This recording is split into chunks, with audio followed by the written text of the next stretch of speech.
Hello students, good morning. Today we are going to start our next topic. Before starting our topic, I am going to discuss some examples. So ਅਸੀਂ ਸਭ ਤੋਂ ਪਹਿਲਾਂ ਕੁਝ ਕੁ ਉਦਾਹਰਨਾਂ discuss ਕਰਾਂਗੇ। ਉਹਨਾਂ ਉਦਾਹਰਨਾਂ ਨੂੰ ਤੁਸੀਂ ਧਿਆਨ ਦੇ ਨਾਲ ਦੇਖਣਾ ਹੈ ਔਰ ਇਹਨਾਂ ਉਦਾਹਰਨਾਂ ਤੋਂ ਹੀ ਸਾਨੂੰ ਪਤਾ ਚੱਲ ਜਾਣਾ ਹੈ ਕਿ ਅੱਜ ਦਾ ਸਾਡਾ ਟੌਪਿਕ ਕਿਹੜਾ ਹੈ। ਸਭ ਤੋਂ ਪਹਿਲਾਂ ਬੱਚਾ ਖੇਡ ਰਿਹਾ ਹੈ। रमन दूध पी रहा है। सीता किताब पढ़ती है। नवदीप गीत गा रही है। सो विद्यार्थियों इन उदाहरणों दे विच रहा है, पी रहा है, पढ़ती है, गा रही है, ये शब्द किस चीज़ नूं जिहड़ियां प्रगट करते हैं? कोई आइडिया? जिवें इंग्लिश दे विच हुंदा है, इंग्लिश दे विच हुंदा है subject plus verb plus object. So verb किस चीज़ नूं प्रेजेंट करती है? जदों कोई चीज़ वापर रही हुंदी है जां कोई चीज़ कोई काम हो रहा हुंदा है। सो उस तरह ही पंजाबी दे विच हुंदा है करता प्लस कर्म प्लस किरिया। करता सब्जैक्ट, कर्म ऑब्जैक्ट, किरिया वर्ब। सो इन अखरां दे विच रहा है, पी रहा है, पढ़ती है, गा रही है, एक चीज़ की दर्शा रहे हैं सन। जिवें मैं क्या है करता कर्म किरिया। जिवें बच्चा की है सब्जैक्ट, खेड की है ऑब्जैक्ट और रहा है वर्ब। रमन सब्जैक्ट, दूध ऑब्जेक्ट, इसी तरह ही पी रहा है वर्ब। सीता सब्जैक्ट, किताब ऑब्जेक्ट और इसी तरह ही पढ़ती है वर्ब। नवदीप सब्जेक्ट है, गीत ऑब्जेक्ट है और गा रही है वर्ब है। सो सब्जेक्ट करता मतलब सब्जेक्ट मतलब करता, खेड मतलब ऑब्जेक्ट, ऑब्जेक्ट मतलब कर्म और रेहा है मतलब वर्ब जिन्हें भी पंजाबी च कहते हैं किरिया। सो इन्हां दे विच रहा है, पी रहा है, पढ़ती है जां गा रही है, ये शब्द किस चीज़ नूं प्रदर्शित करते हैं जां किस चीज़ नूं प्रगट करते हैं? किसी काम दे वापर नूं जां किसी काम दे होण बारे जिहड़े सानूं स्थिति नूं दर्शा रहे हैं। सो इन्हां नूं असीं की कहांगे? किरिया। सो साडा आज दा टॉपिक भी की है? किरिया। सो साडा ये आज का टॉपिक जिहड़ा है क्लास 4th, क्लास 5th और क्लास 7th वास्ते है।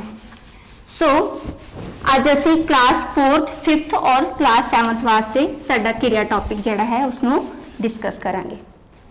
सो सब तो पहला असी गल करांगे किरिया दे अर्थ जां परिभाषा बारे।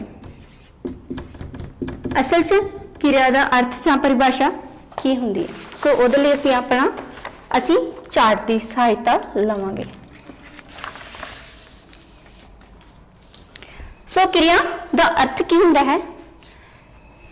जिहड़े शब्दां तो किसी काम दे करन, होण जां कुछ वापरन बारे काल सहित पता लगे उसनूं किरिया आखदे हन। जिवें जांदा है, सैर कीती आदि। सो अजिहे शब्द जोड़े सानू किसी चीज़ के वापरन बारे, होण बारे जां किसी काम के करन बारे विच सानू ज्ञान दिंदे ने जां जिन्हां शब्दां तो सानू किसी काम के होण बारे, वापरन बारे जां करन की स्थिति बारे पता लगता है। काल सहित भी कह सकते हैं, काल तो बिना भी कह सकते हैं। जो स्थिति बारे जो पता लगता है उसनूं आपां की कहते हैं? किरिया कहते हैं। जिवें कि जांदा है, सैर कीती। असीं इत्थे की कहते हैं? बच्चा स्कूल जांदा है। जो जांदा है की गल करते हैं दैट मीनस जो असीं काल की गल करते हैं ये असीं जिहड़ा वा वर्तमान काल की गल करते पे हैं। सीता ने सैर कीती मतलब उन्हें भूतकाल दे विच कीती। सो जिहड़े कुछ शब्द ਜਿਹੜੇ शब्द ਸਾਨੂੰ किसी घटना ਦੇ ਬਾਰੇ ਚ ਹੋਣ ਜਾਂ ਵਾਪਰਨ ਬਾਰੇ ਉਹਦੀ ਕਾਲ ਸਹਿਤ ਜਾਣਕਾਰੀ ਦਿੰਦੇ ਆ ਉਸ ਨੂੰ ਅਸੀਂ ਕੀ ਕਹਿੰਦੇ ਹਾਂ ਕਿਰਿਆ ਕਹਿੰਦੇ ਹਾਂ ਸੋ ਹੁਣ ਅਸੀਂ ਗੱਲ ਕਰਦੇ ਹਾਂ ਕਿਰਿਆ ਦੀਆਂ ਕਿਸਮਾਂ ਸੋ ਕਿਰਿਆ ਦੀਆਂ ਕੀ ਕਿਸਮਾਂ ਹੁੰਦੀਆਂ ਜਾਂ ਕਿਰਿਆ ਕਿੰਨੀ ਪ੍ਰਕਾਰ ਦੀ ਹੁੰਦੀ ਹੈ ਸੋ ਮੁੱਖ ਤੌਰ ਤੇ ਕਿਰਿਆ ਜਿਹੜੀ ਆ ਦੋ ਪ੍ਰਕਾਰ ਦੀ ਹੁੰਦੀ ਹੈ ਸਭ ਤੋਂ ਪਹਿਲੀ ਕਿਸਮ ਕਿਹੜੀ ਹੈ ਕਿਰਿਆ ਦੀ ਅਕਰਮਕ ਕਿਰਿਆ और दूसरी किस्म हैगी है सकर्मक किरिया सो सबनों किरिया का अर्थ जिहड़ा वा आई थिंक स्पष्ट हो गया होगा हुण असीं गल करनी है किस्मां दी सब तो पहले गल करते हैं अकर्मक किरिया अकर्मक किरिया की हुंदी है अकर्मक किरिया किनूं कहंदे हैं ठीक है किस्मां दे विच सब तो पहले असीं गल करते हैं अकर्मक किरिया जदों भी कुछ शब्द ਜਿਹੜੇ ਅਜਿਹੇ ਹੁੰਦੇ ਨੇ ਜਾਂ ਜੋ ਕੁਝ ਵਾਕ ਅਜਿਹੇ ਹੁੰਦੇ ਨੇ ਜਿਨ੍ਹਾਂ ਦੇ ਵਿੱਚ ਕੁਝ ਵਾਕ ਕਰਮ ਤੋਂ ਬਿਨਾ ਹੋਣ ਉਹਨਾਂ ਵਿਚਲੀ ਕਿਰਿਆ ਨੂੰ ਅਕਰਮਕ ਕਿਰਿਆ ਕਹਿੰਦੇ ਹਨ ਜਿੱਦਾਂ ਮੈਂ ਇੱਕ ਉਦਾਹਰਣ ਲਿਖਦੀ ਹਾਂ ਅਕਰਮਕ ਕਰਮ ਮੈਂ ਤੁਹਾਨੂੰ ਸਮਝਾਇਆ ਸੀ ਆਬਜੈਕਟ ਕਰਮ ਦਾ ਅਰਥ ਹੁੰਦਾ ਹੈ ਆਬਜੈਕਟ ਕੁਝ ਅਰਥ ਇਦਾਂ ਦੇ ਹੁੰਦੇ ਨੇ ਕੁਝ ਵਾਕ ਇਦਾਂ ਦੇ ਹੁੰਦੇ ਨੇ ਜਿਨ੍ਹਾਂ ਦੇ ਵਿੱਚ ਜਿਹੜਾ ਕਰਮ ਨਹੀਂ ਹੁੰਦਾ ਜਿਵੇਂ ਇੰਗਲਿਸ਼ ਦੇ ਵਿੱਚ ਗੱਲ ਕਰਦੇ ਹਾਂ ਸਭ ਤੋਂ ਪਹਿਲਾਂ ਮੈਂ ਇੰਗਲਿਸ਼ ਦੇ ਵਿੱਚ ਗੱਲ ਕਰਦੀ ਹਾਂ ਜਿੱਦਾਂ ਹੀ plays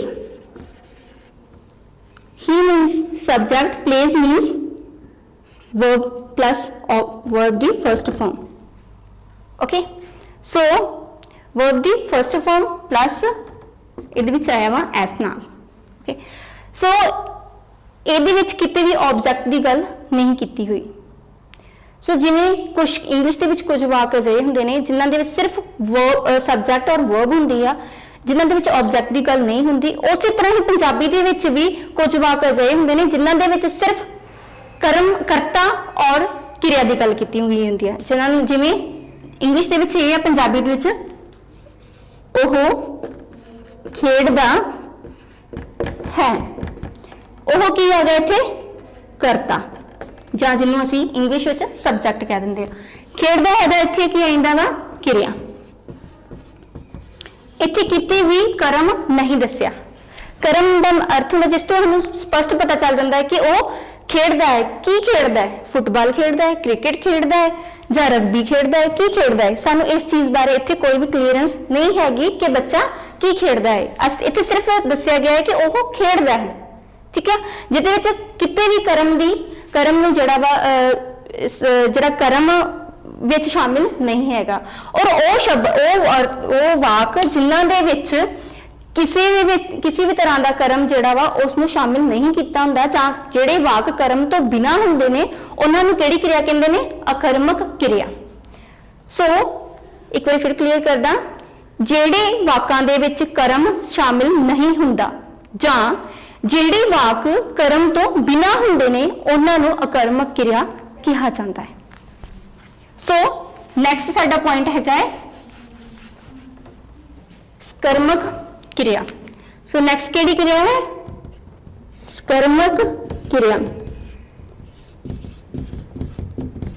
ਜਿਵੇਂ ਕਿ ਨਾਮ ਤੋਂ ਹੀ ਸਪਸ਼ਟ ਹੈ ਸਕਰਮ ਜਿਹੜੀ ਸ਼ਾਮਿਲ ਹੈ ਉਹ ਵਾਕ ਜਿਸ ਵਾਕ ਦੇ ਵਿੱਚ ਕਿਰਿਆ ਕਰਮ ਸਹਿਤ ਹੋਵੇ ਉਸ ਨੂੰ ਸਕਰਮਕ ਕਿਰਿਆ ਕਿਹਾ ਜਾਂਦਾ ਹੈ ਜਿਨ੍ਹਾਂ ਵਾਕਾਂ ਦੇ ਵਿੱਚ ਜਿਹੜੀਆਂ ਕਿਰਿਆ ਦੇ ਨਾਲ ਕਰਮ ਵੀ ਸ਼ਾਮਿਲ ਕੀਤਾ ਜਾਂਦਾ ਹੈ ਜਾਂ ਜਿਨ੍ਹਾਂ ਦੇ ਜਿਹੜੇ ਵਾਕ ਵਿੱਚ ਕਿਰਿਆ ਦੇ ਨਾਲ ਕਰਮ ਵੀ ਸ਼ਾਮਿਲ ਹੁੰਦਾ ਹੈ ਉਸ ਨੂੰ ਕਿਹੜੀ ਆ ਸਕਰਮਕ ਕਿਰਿਆ ਕਿਹਾ ਜਾਂਦਾ ਹੈ ਜਿਵੇਂ ਅੱਗੇ ਮੈਂ ਸਮਝਾਵਾਂਗੀ ਸੀਤਾ ਕਿਤਾਬ ਪੜ੍ਹਦੀ है ਇਹਦੇ ਵਿੱਚ ਸੀਤਾ ਕੀ ਹੈ ਕਰਤਾ ਕਿਤਾਬ ਕੀ ਹੈ ਕਰਮ ਜਾਂ ਜਿਹਨੂੰ ਇੰਗਲਿਸ਼ ਵਿੱਚ ਅਸੀਂ ਆਬਜੈਕਟ ਕਹਿ ਲੈਂਦੇ ਆ ਔਰ ਪੜ੍ਹਦੀ ਕੀ ਹੈ ਕਿਰਿਆ ਸੋ ਇਹਦੇ ਵਿੱਚ ਸਪਸ਼ਟ ਦੱਸਿਆ ਹੋਇਆ ਹੈ ਕਿ ਸੀਤਾ ਕਿਤਾਬ ਪੜ੍ਹਦੀ ਹੈ ਸੋ ਜੇ ਕਹਿੰਦੇ ਸੀਤਾ ਪੜ੍ਹਦੀ ਹੈ ਉਹਦੇ ਤੋਂ ਸਾਨੂੰ ਸਪਸ਼ਟ ਨਹੀਂ ਸੀ ਹੋਣਾ ਕਿ ਸੀਤਾ ਕੀ ਪੜ੍ਹਦੀ ਹੈ ਨਿਊਜ਼ਪੇਪਰ ਪੜ੍ਹਦੀ ਹੈ ਮੈਗਜ਼ੀਨ ਪੜ੍ਹਦੀ ਹੈ ਜਾਂ ਕਿਤਾਬ ਪੜ੍ਹਦੀ ਹੈ ਬਟ ਇੱਥੇ ਸਪਸ਼ਟ ਕੀਤਾ ਗਿਆ ਹੈ ਕਿ ਸੀਤਾ ਕਿਤਾਬ ਪੜ੍ਹਦੀ ਹੈ ਸੋ ਇਸੇ ਤਰ੍ਹਾਂ ਕਹਿ ਸਕਦੇ ਹਾਂ ਕਿ ਜਿਹੜੇ ਵਾਕਾਂ ਦੇ ਵਿੱਚ ਕਿਰਿਆ ਕਰਮ ਸਾਹਿਤ ਹੋਵੇ ਜਿਨ੍ਹਾਂ ਵਾਕਾਂ ਦੇ ਵਿੱਚ ਕਰਮ ਨਹੀਂ ਮੌਜੂਦ ਹੋਵੇ ਉਹਨਾਂ ਨੂੰ ਕਿ ਅਸੀਂ ਸਕਰਮਕ ਕਿਰਿਆ ਕਹਿੰਦੇ ਹਾਂ। ਸੋ ਇਹ ਸੀ ਅੱਜ ਦਾ ਸਾਡਾ ਟੌਪਿਕ, ਕਿਰਿਆ ਕੀ ਹੁੰਦੀ ਹੈ ਔਰ ਕਿਰਿਆ ਕਿੰਨੀ ਪ੍ਰਕਾਰ ਦੀ ਹੁੰਦੀ ਹੈ। ਸੋ ਵਿਦਿਆਰਥੀਓ, ਤੁਸੀਂ ਤੁਹਾਡਾ ਹੁਣ ਹੋਮਵਰਕ ਕੀ ਹੈ, ਆਪਣਾ ਹੋਮਵਰਕ ਨੋਟ ਕਰ ਲਓ। ਹੋਮਵਰਕ ਇਹ ਹੈ ਕਿ ਤੁਸੀਂ क्वेश्चन लिखना हैगा, प्रश्न लिखना हैगा, क्रिया की होंदी है और उदाहरण सहित लिखनी है। ठीक है, उदाहरण सहित। ठीक है, और यह सेकंड क्वेश्चन की तोड़ा यह कितने प्रकार दी होंदी है।